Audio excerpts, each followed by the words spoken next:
मेहंदीपुर गांव में सोनू और मोनू नाम के दो दोस्त रहा करते थे। उनके बीच में बहुत ही अच्छी दोस्ती थी। वह दोनों दोस्त अपना गुजारा जंगल से घास लाकर बेचकर किया करते थे।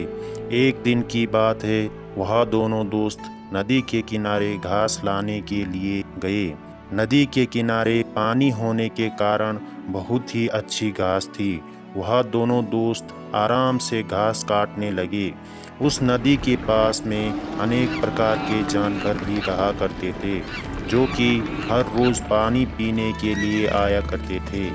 सोनू और मोनू जानवरों को देखकर बहुत ही खुश हुए और उनके साथ में आराम से घास काटने लगे। अचानक सोनू को घास के बीच में एक चमकता हुआ चिराग दिखाई दिया। सोनू ने उठाया और मोनू से बोला, मोनू, यह कौन सी चीज़ है? मुझे तो यह वस्तु ही अनोखी दिखाई देती है। मोनू बोला, यह तो कोई जादुई चिराग है। इसे घिसकर देखते हैं क्या होता है।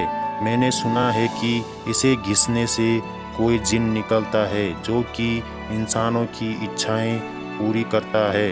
मोनू बोला, सच में ऐसा होता है क्या? चलो हम ट्राई करके देखते हैं। वह दोनों दोस्त उसे घास के ऊपर में घिसने लगते हैं। थोड़ी देर बाद चिराग में से एक जिन बाहर निकलता है, जो बोलता है, मैं एक इच्छा पूर्ण करने वाला जिन हूँ।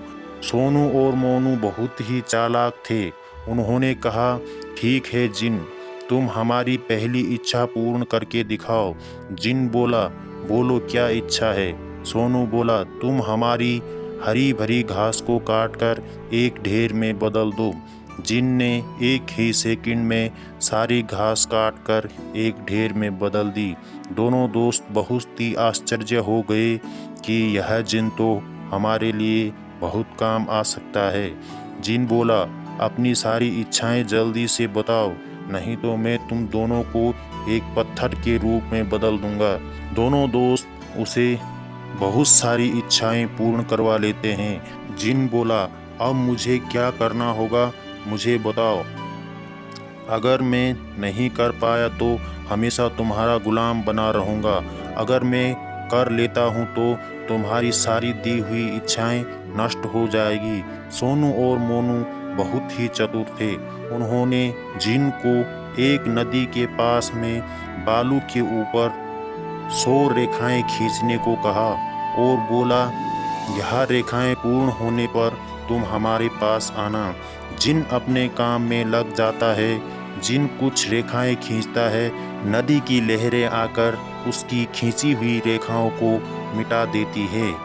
जिन फिर से वही कोशिश करता रहता है, लेकिन कई बार कोशिश करने पर भी जिन नाकाम रह जाता है।